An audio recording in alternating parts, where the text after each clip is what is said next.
c'est une autre belle expérience que j'ai vécue dans la région de Montréal.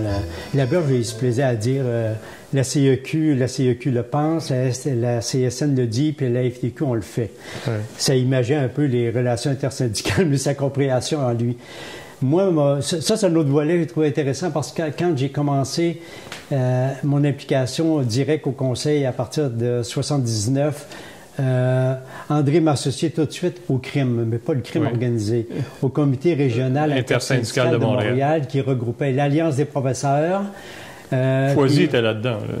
Michel Chartrand était là-dedans. Oui. Puis Foisy était un des artisans de ça avec Messier. Oui.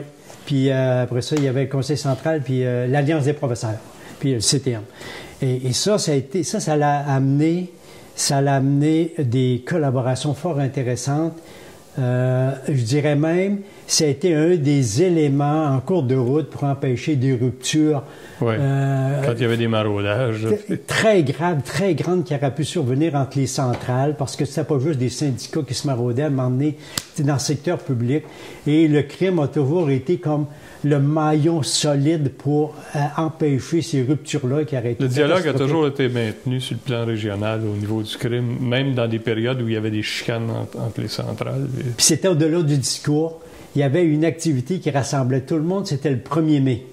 La marche traditionnelle du 1er mai d'inspiration européenne, plus qu'américaine. Même si ça origine des États-Unis. Mais absolument, oui.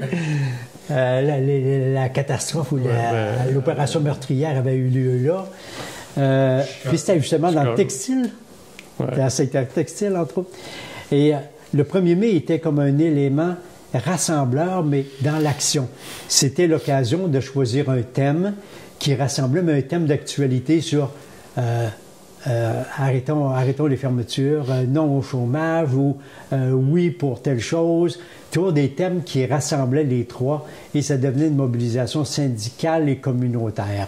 Ça a été comme l'élément qui a toujours tenu l'intersyndical, je dirais, actif et progressif, progressiste même dans la région de Montréal, autour du comité régional intersyndical de Montréal et l'activité du 1er mai. Moi, j'avais plaisir à